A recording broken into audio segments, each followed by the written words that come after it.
It was a good day today. And I got to come here and be with you guys. So it was really a great day today. A great day. I know we're missing a few folks because people are traveling, and so we wish them traveling mercies. Hope they enjoy their trips and then get back safely. And I know that this weekend is a big traveling weekend for a lot of people, not everyone. So if you are going to be here, great. And if you're not going to be here, well, we're going to miss you. And we hope to see you when you come back. We will do one more of these. So this one. And then one more next week. And next week, we are going to be doing just a little bit of wrap up and then mostly a worship service in honor of the visitation when Mary went to go visit her cousin Elizabeth. And these two women shared just incredible stories and excitement about the birth of these children, and the fact that both of them were going to have children right around this. It was just, I won't spoil it, but you all know about it. And I think the visitation is a really nice way for us to wrap up, even in its name, for us to wrap up the beginning of our experiment with radical welcome. So this is not something that we're going to, this series is done and now we're done with radical welcome, but I'm hoping that it's going to encourage us to be thinking about things as we move through our lives together here at St. John's. So without any further ado, I am going to open up with a story about a dear friend of mine.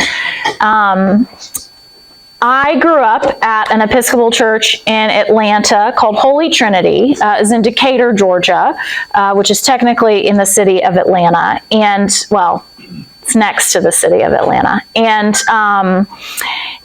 just loved this place. There were people my age, there were people older than me, and it really didn't matter. I don't remember ever being concerned about who I got to hang out with when I went to church because people were always so friendly. And my favorite person to see at church was Pete Withers. Now, Pete was when I was growing up, I don't know, when I was 10, 12, I thought he was 100 years old, and I'm sure he was not.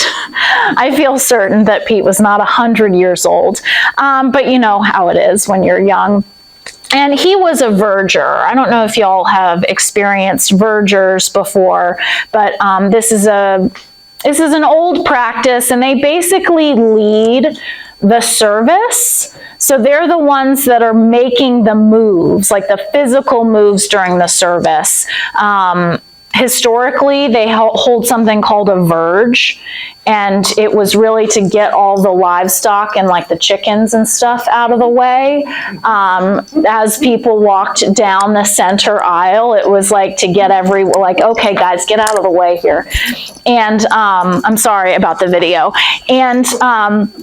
And Pete took this job very seriously. So he was always the one giving the acolytes, I was an acolyte, the youth were, giving the acolytes their cues. So when it's time for the gospel procession, our acolyte comes across, bows in front of the altar, then they go and they get the cross, and then they come and they stand back out. You guys know about this. And then there were always these very specific timing things for the music. We had to have everything just right.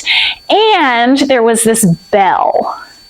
We called it the Sanctus bell, and it was just a big gong.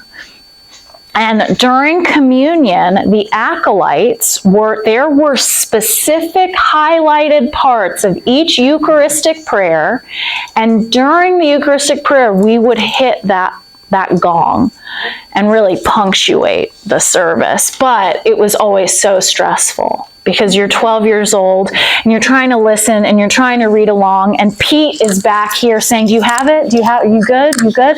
And you're making sure that everything is right. And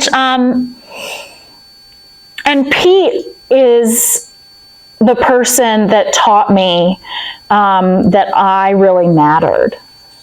My parents did this. I had so many loving people around me, but as a preteen and a teenager, I had really terrible acne, like really awful acne all over my face and my shoulders and my back and my neck and my chest. It was so bad. And I was so self-conscious about it. I was a swimmer, and so I was constantly having to like be out in front of people. And you can't wear makeup in the pool, or if you do, it comes right off. And you can't wear a t-shirt when you're in a competition, right?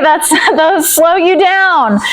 And so I was so self-conscious, and I could tell people were grossed out by it. They were grossed out by this, especially the people my own age. And Pete Withers always gave me a kiss on the cheek.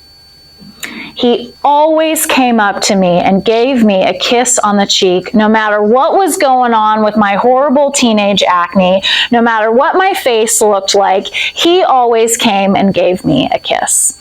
And he spoke to me like I mattered. He spoke to me like an adult.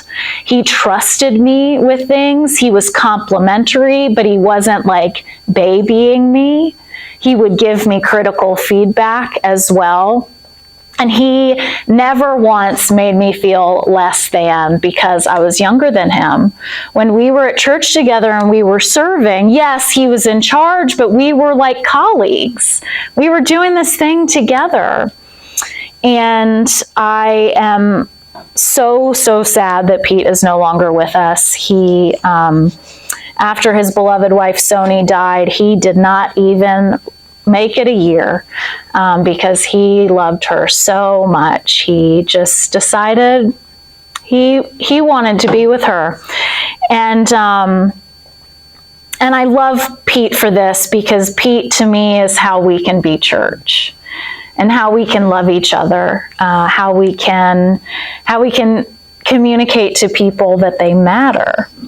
And Pete really embodied radical welcome for me personally, but for so many people at the church. At his funeral, we were all they invited people up to share stories, and it went on for hours, you guys. I recommend not doing that during the service. You do it after the fact, but because people just had constant stories about him.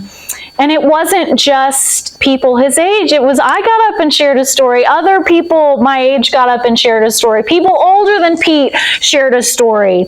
And that really, to me, is radical welcome. And so what I would love for us to do in honor of openness and in honor of self-reflection and in honor of Pete a little bit, because he didn't just give feedback to other people. He was always reflecting about how he was doing and what he could be doing better, and the kind of person that he was.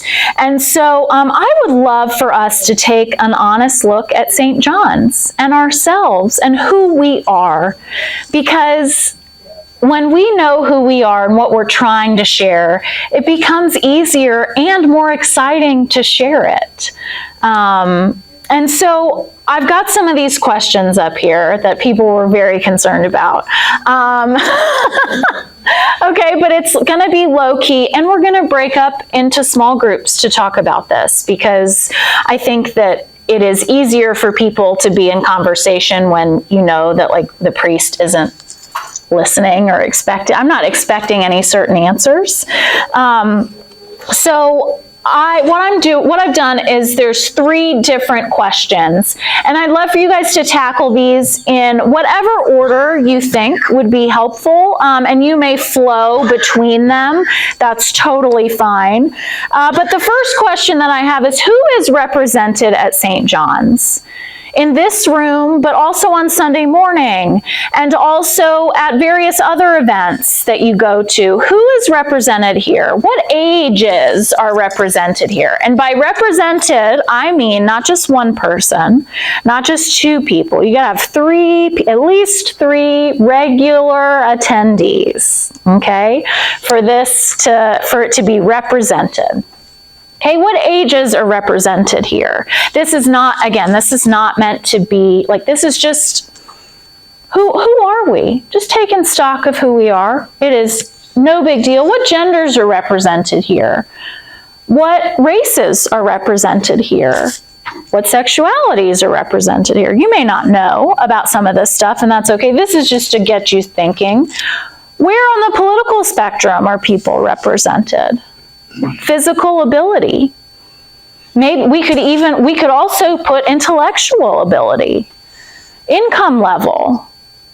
Okay, who's represented at St. John's? Again, 3 or more regular attendees. And then based on this, who's not represented at St. John's? So if you have nobody between the ages of 1 and 5, then that's something to note. If we don't know of anyone who is living below the poverty line here at St. John's, then that's something to note, okay? And if you don't know, that's okay, but that's also something to note. Who is not represented because I don't know about them. And then our last question, and this is going to get us a little bit more in depth. This is a little bit more of a personal reflection. Why would we want more or different people here? We've been sort of exploring this the past couple of weeks, but why would we want that? Why would we want a variety of ages? Why would we want a variety of political stances? Surely it would be easier if everyone thought the same way, right? Why would we want there to be a variety here? What benefit is it to them being the people who are not currently represented at St. John's? What does it benefit us? Us being the people who are represented at St. John's. And what does it benefit God? What theologically, what emotionally, what spiritually might this do for us, for our community, for the Lord? Is it accomplishing anything in the eyes of God based on what we understand about the life of Jesus Christ and what we've read about in Scripture?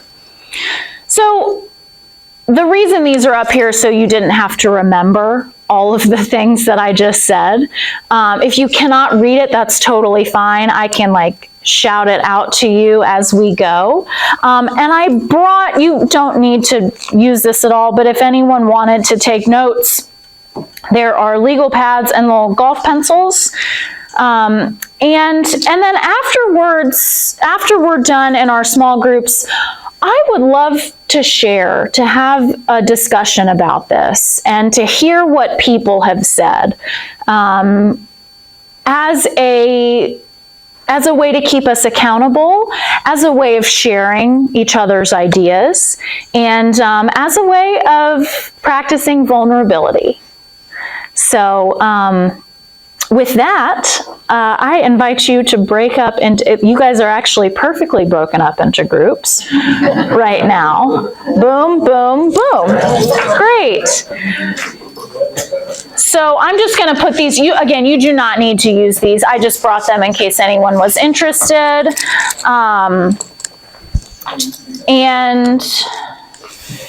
I would just, for your own note-taking, for if you need to remember when we talk about it later. And I'd love to give everyone about, 20 minutes to talk about this. There's no rush to get through this. Who is represented here at St. John's? We can start, we don't have to go through these systematically, but you can just start shouting stuff out. Not age.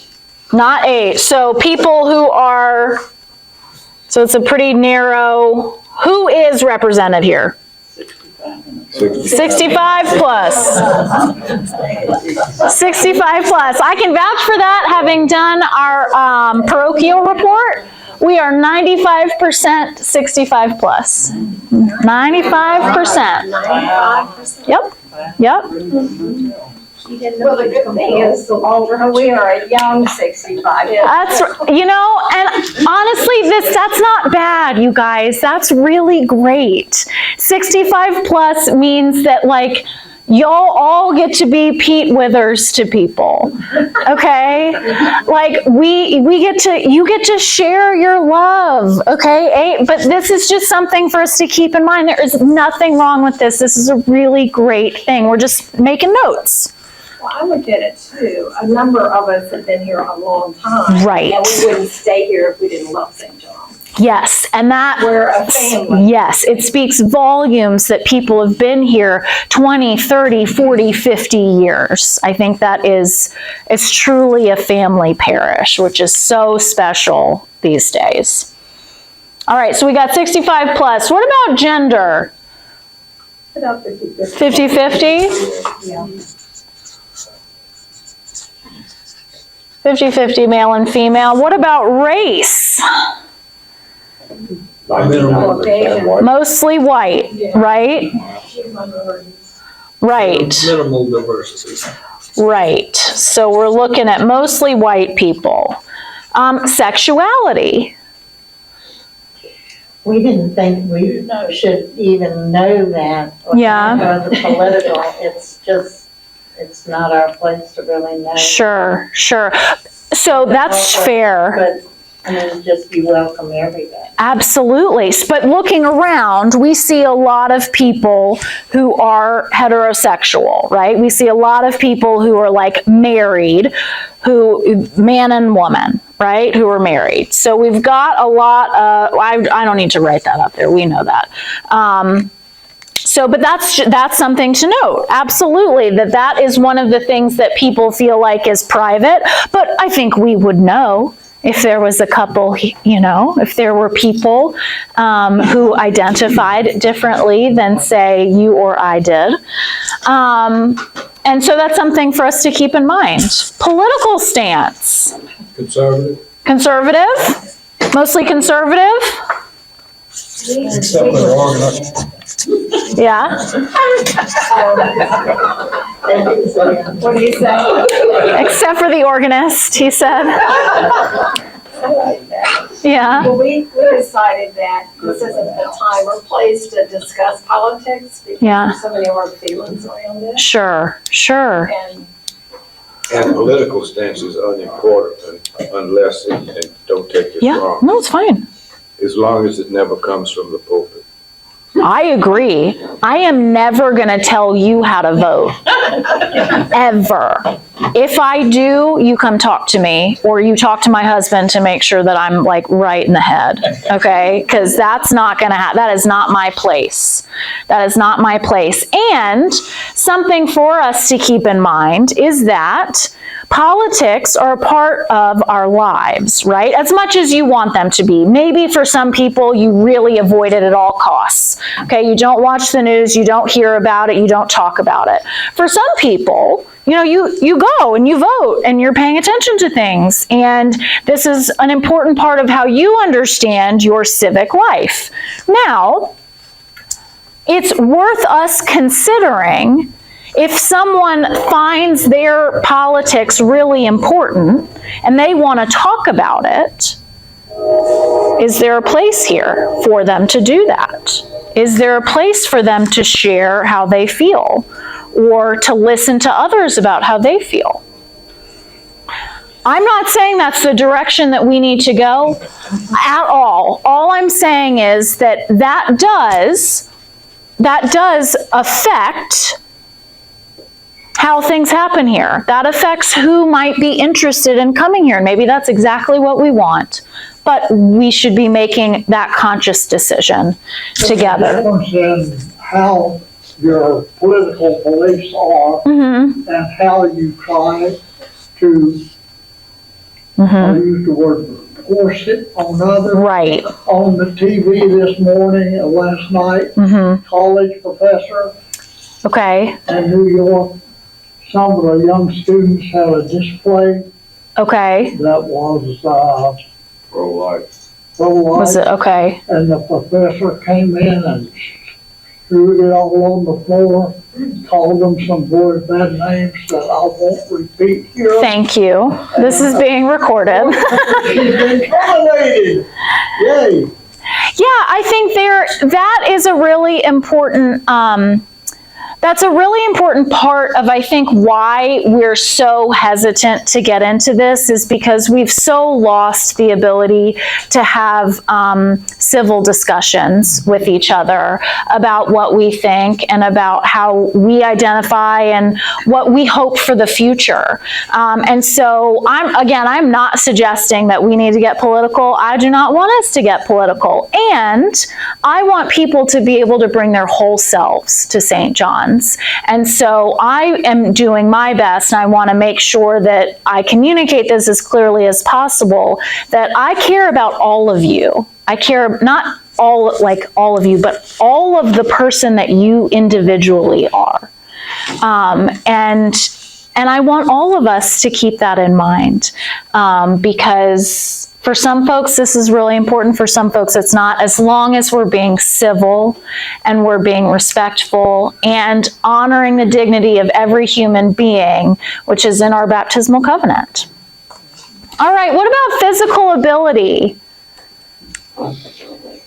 Do we see, so this is an interesting one, I think, to note at St. John's, because we actually have a lot of variation here.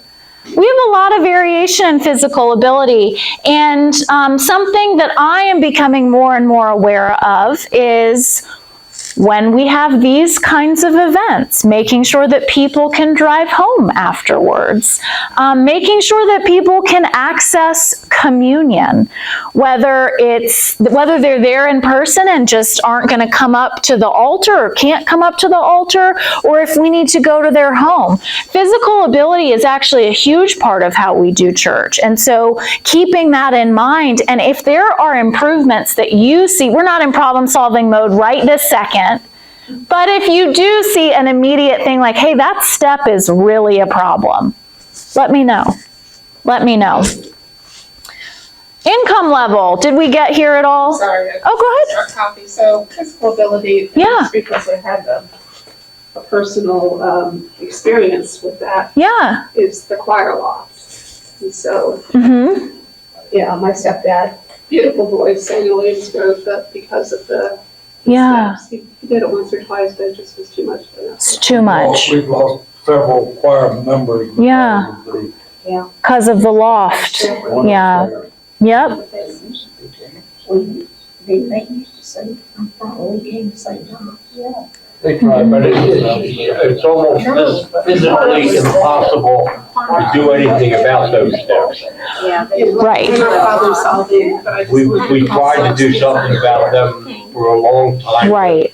We've had engineers come and look at the Sure. structure and everything, and it's almost impossible Yeah. to do anything to them without doing some major. Huge renovation. Well, but that's something to keep in mind too, that we're naming these things, and how do we honor that people really do want to sing in the choir? And if they can't get up the steps, what are the other alternatives? Or are there other alternatives? How can we make that work? And we don't, we're not going to solve every single problem that we have here at this church. But thinking about physical ability is really important, because as you walk through the church, you're going to start to notice things differently.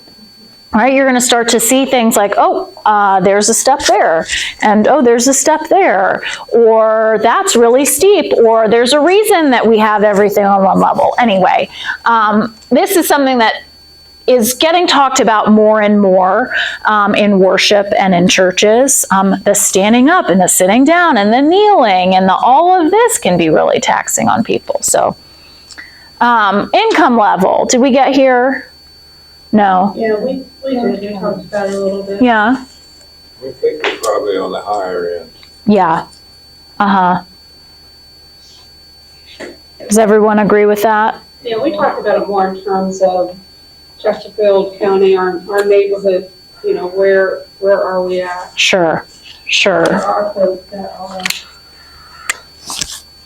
maybe not the lowest income, like homelessness, and then the low, and then low and middle, and it's all those different levels. So we know that they do exist here in Chesterfield County. Right, our location matters. Who's driving past, who sees the sign, who is physically present and willing to show up at church. I think none of us want it to matter for when someone walks into the church, but it's also, if you walk in and you're dressed a certain way and you look out and you don't see anybody else dressed like you, then that's something that you may think, maybe I'll try a different place. I'm not suggesting that happens. That's just part of life, right? There was a day Mm-hmm. years ago in this church when that could have been an issue, Yeah, but I don't think it is today. yeah. I do really appreciate that, I can't hear you. sorry. I didn't hear what you said. How people dress Mm-hmm. Oh, is really not an issue today. no. Right, There was a day when it used to be. right. Right. Was a day when And I everybody went to realized work it with was shirt and changed tie. when those They don't younger do that boys were anymore. acolyting in Right. flip-flops. Yeah. Yeah, I have an example. yeah, sure. I can tell, but when we were living in Houston, and I was looking for the Episcopal church, so I found one. So I went pulling up the first day, Yeah, and I'm like, okay, what's the park? yeah. And it was valet park. Oh, oh boy.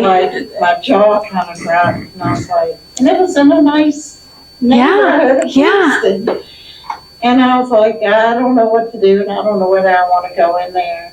But I ended up going in. I love the church. Wow. It was good. I just parked on the street. Yeah, Because I was like, there's no way I can go into a church and let a valet person park in the car. I just yeah, couldn't do it. yeah. That is a great example. Thank you for sharing that with us. Not that we ever had that. No, but I mean, that's what we're talking about. That's exactly the kind of thing that we're talking about. What other cues are we communicating to people about who we are at St. John's? And again, it's I don't think there are bad things about this church. I really don't. It's just it's important for us to know who we are and just be aware of how we're communicating ourselves. Okay, so because I'm looking at time, I think is there anything that really we could go through and just like the opposite of all of this is who is not represented at St. John's? Is there anything in particular that you'd like to note here? Anything that you think is a really, just something worth mentioning to the larger group? We were talking about the Asian population. And Okay. folks, because their beliefs are so different. Uh-huh. But we couldn't remember having any Asian people. Yeah, okay, so Asian Americans, maybe a popular acronym is AAPI's Asian American Pacific Islander. So that's what that means right there. I didn't make something up. We have a grandson who's a Pacific Islander, Mhm. adopted. He comes once in a while. Yeah? He's in Ohio. He lives in Ohio with my daughter. Yeah. Anyway, there's one. Yeah. 8-3. 8-3, we're done. Yeah. Valerie has. We were talking about a story, one of you, forget who, brought up that the church sponsored a Vietnamese family. Okay. And so that made me go out to the Episcopal Church website, and they do have a migration ministry. Mm-hmm. Don't know if we have one here in Virginia. There's 10 or 12 of them in the United States. Yeah. And so just kind of thinking about what we could do as a church, Mhm. you know, just once the family came and went to St. John's for a while, stayed in touch. And Yeah. one of Nina those Pittman things. was responsible Yeah. for that. Oh, Nina, is that right? Okay. She was the main person. Yeah. And Yeah. in fact, the husband, the man's a little story I won't tell. But, I think he is now located in Pennsylvania. Okay. Armstrong was alive once a year. He Would they come back, visit? Some of us would have lunch with him. That's really nice. And yeah. Started with nothing and ended up with an average American. Yeah. That's great.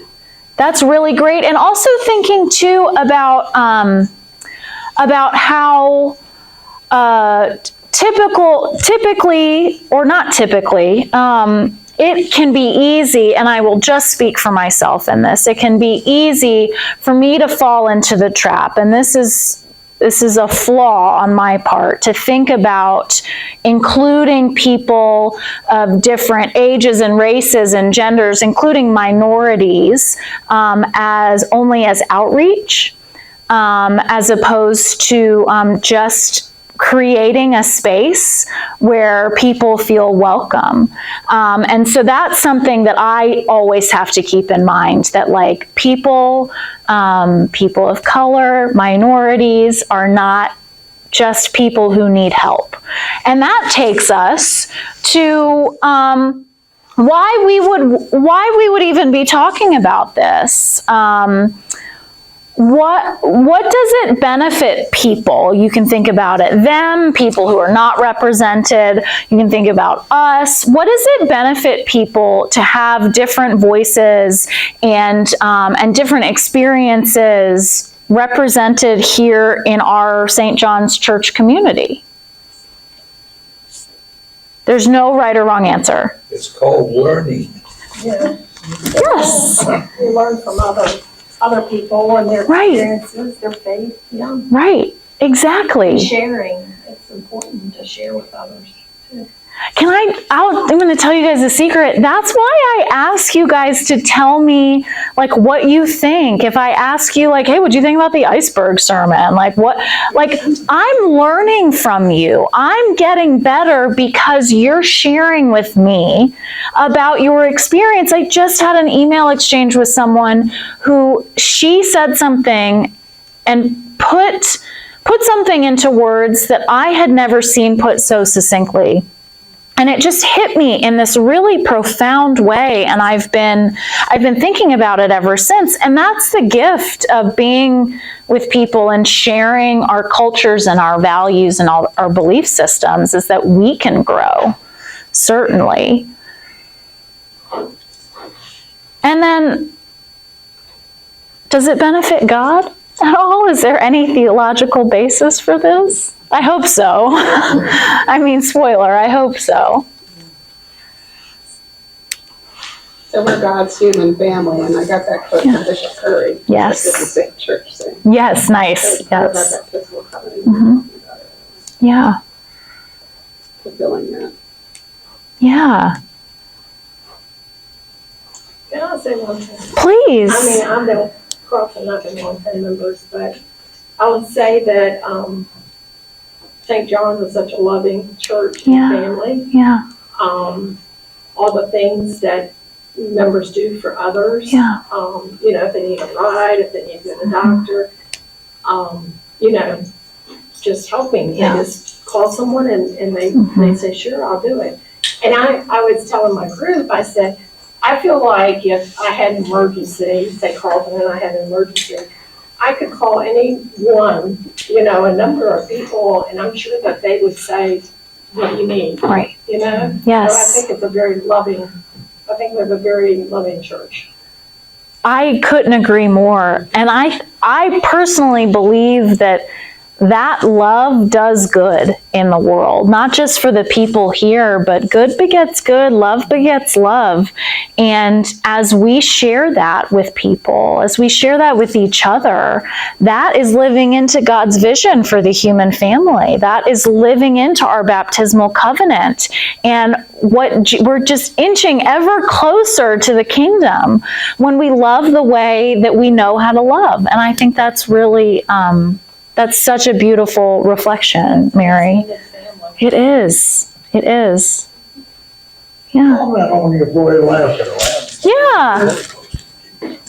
How does it benefit God? Mm-hmm. Comment on that. Okay. Sure. I think that, thank you for asking that. I appreciate it. I think that that God has a dream, and here I am quoting Desmond Tutu now, that God has a dream for the world. God has had a dream for the world since the beginning of creation, and returning to God some of the love that we have received from God, I believe must benefit the Lord. I don't think there's any way to make God better, right? God is perfect. And so maybe benefit's not the right word there because it suggests improvement. Yes, I think that's perfect. How does this please God? And yes, love pleases God. And the more that we can love each other and love each other well, love each other really well, I think is glory unto the Lord. I think it truly glorifies God. And that's how we praise him in the most honest of terms. I just got a little preachy on you. Sorry about that. Thank you. Thank you for the question. So, friends, I want to offer just as we close up, and I'm aware of our time, I'll be done so soon. My very first job in the church, paid job in the church, that's not true. My first paid job in the church after college, I was a youth minister in Memphis, full-time, and the associate at my church, Joseph Wallace Williams, he shared something with me that I have never forgotten. He said that you want to give from your saucer, not your cup. That you want to be so overflowing. If you are a teacup or a coffee cup or whatever, and you're sitting on a saucer, this is not a great drawing, so forgive me. That you want to be giving from your saucer, not your cup. You want your cup to be overflowing. And that has so many implications we don't have time to go into all those implications, but I wanted to just do a little experiment here that if the way that you're filling your cup is through one tiny little hole in the top, it's going to take a long time for that cup to overflow. As things are coming down, as God's blessings are being rained on you, as you interact with more of God's children, it's going to take a lot longer to fill your cup and then overflow your cup when that hole is really small. But if you can open this opening to be as wide as possible, it's going to happen quickly. It's going to happen quickly, and you're going to, instead of giving from the dredges, instead of like reading your tea leaves here at the bottom, you're going to be able to give from your saucer because you have so much overflowing out of you, because you have opened yourself up so much to God's blessings.